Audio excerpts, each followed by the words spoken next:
D4C Natural here, and I'm back with another video. And today we are talking about dryness. What causes your 4C hair to be dry and what you can do to get it really moisturized, nourished, and feeling good. So first I'm going to start off with a pet peeve of mine. Have you ever been on Instagram or even YouTube and then, somebody shows a picture of their hair and it's all like dry and crazy looking and the curls are all separated, and then they say this is what dry hair looks like, and they show another picture and then their hair, like the total hair type changes, it's type 3, it's moisturized, insinuating basically if your hair looks like this, it's because it's not moisturized. So annoying to me. So true type 4 hair and type 4C hair especially is going to be more dry than other hair types, because the curlier your hair is, the more coils it has, the less the natural oils from your scalp are able to travel down the hair shaft, and the more dry it's going to be. Now, even when your 4C hair is moisturized, it's not going to all of a sudden turn into type 3 hair. The curls might not be popping because the curls might not exist. I mean, not everyone's hair does that. And for me, it took a really long time for me to realize, okay, this is just my hair type. But even so, your hair can still get really moisturized and feel really good. It's about knowing how to properly take care of it. And that's what we're going to talk about in this video, okay? So let's get right into it.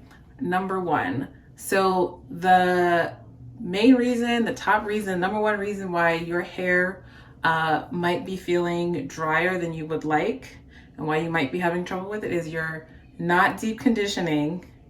And if you are deep conditioning, you're not deep conditioning with heat. And so I've said it before, and for me, when I started deep conditioning with heat, it completely changed the health and the feeling of my hair. If your hair is low porosity, if you don't deep condition with heat, you might as well not even deep condition, because the moisture is not getting into your hair. So you need to deep condition with heat, and that's going to go a long way towards your hair feeling softer, feeling less dry. It's super easy. Bonnet dryers cost like $20 to $30. You can get them at your beauty supply. You can get them on Amazon. Super easy. Microwave heating caps.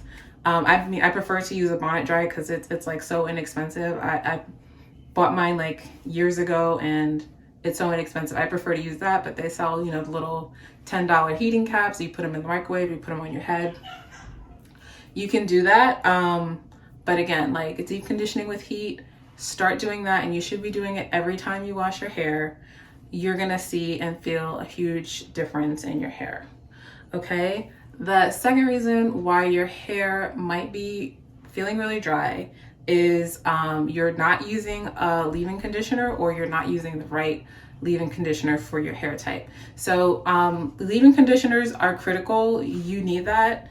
That's one of the most important pieces of your hair routine.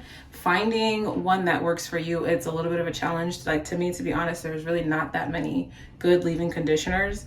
And I feel like when you transition from relaxed to natural, it does get harder. Like, you would think that, oh, it's going to be easier. It's not really, because natural hair, especially this type of hair, it's going to be more dry than your relaxed hair. So it takes more care, really. But you need a good leave-in conditioner.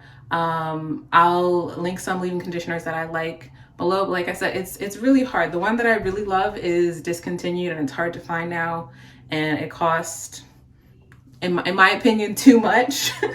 But I'll leave a link below to that if you want to try it. So leave-in conditioners, super important. Another reason why your hair might be super dry is that you have a lot of product buildup and the moisture can't get into your hair. So what you need to do is to clarify your hair from time to time. So to me, the best way to deal with product buildup is to try to avoid getting it, by not using too many products, not like overlaying your products all the time, and shampooing. Like, some people like do straight co-washing. That's a recipe for product buildup. If your hair is fine, if your hair is low porosity, that's probably not going to work out for you. So the remedy to that is to use a clarifying shampoo from time to time. But really the best thing to do is to try not to get to that point of product buildup. So another thing that you can incorporate into your hair routine to help keep it feeling soft, keep it feeling moisturized, and also promote hair growth is what's called the greenhouse method. So what you do is you put natural oils, and I like to use coconut oil because it's a penetrating oil, so it's really gonna get into your hair strap and nourish those strands. I like to use coconut oil, but you can use the oil of your choice. You want to choose something that is a penetrating oil. As far as I know, coconut is the most penetrating oil that we know of, meaning it really does enter your hair shaft. Avocado oil is also a good choice, grapeseed oil. Those are the ones I can think of off the top of my head. So you want to do, you want to apply the oil on your hair, and you want to put a plastic cap over it, and you want to go to sleep with that plastic cap over your head. And the body heat is going to kind of really activate that oil and help it really get into your hair, and your hair is going to feel so amazingly soft afterwards. You're gonna be shocked. I don't know why this used to be more popular, I guess, earlier on in my hair journey. Now I don't really hear people talking about it as much, but if your hair is dry, you can do that, and I promise you, you're gonna see a difference or feel a difference right away. You can do that a few times a week, and it's really going to make your hair feel great.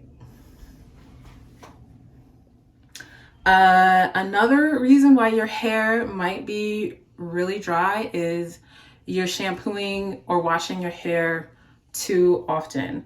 And you know, when I first went natural, everyone was like, oh yeah, you gotta wash your hair several times a week, minimum once a week, but you should be doing it at least 2 or 3 times a week.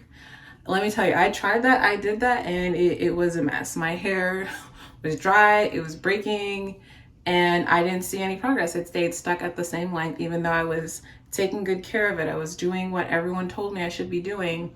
It didn't work. I was shampooing my hair way too often, and shampoo can really strip your hair. So when you do shampoo, you want to use a sulfate-free shampoo, something that's going to cleanse your hair but not overly strip it. I really like the Shea Moisture Jamaican black castor oil shampoo. That's what I use right now.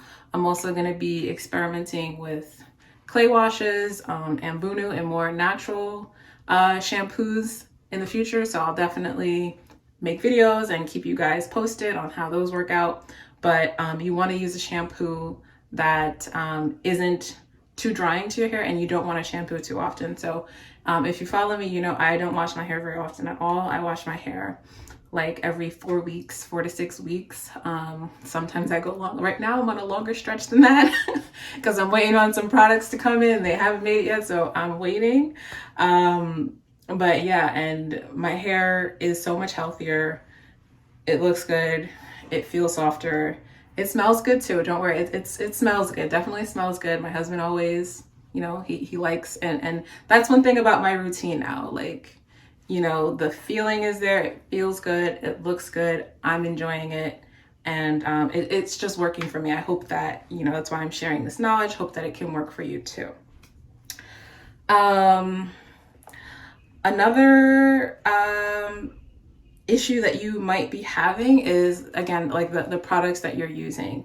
So if you're using a lot of silicones can leave a coating on the hair, which at first can make it look shiny. But if you're using silicones, you have to be careful. You probably actually need to use a sulfate shampoo from time to time to make sure that you're completely cleansing your hair, getting those silicones off so that you can get the moisture into your hair.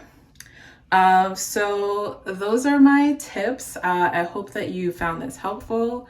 If you're taking care of your hair properly, I promise you, it can feel moisturized and it can feel good. It's not going to all of a sudden turn into shiny type 3 hair, but it's going to look good and it's going to feel good, and you're going to feel a lot better about it. So if you found this video helpful, please like, share, and subscribe. Thank you so much.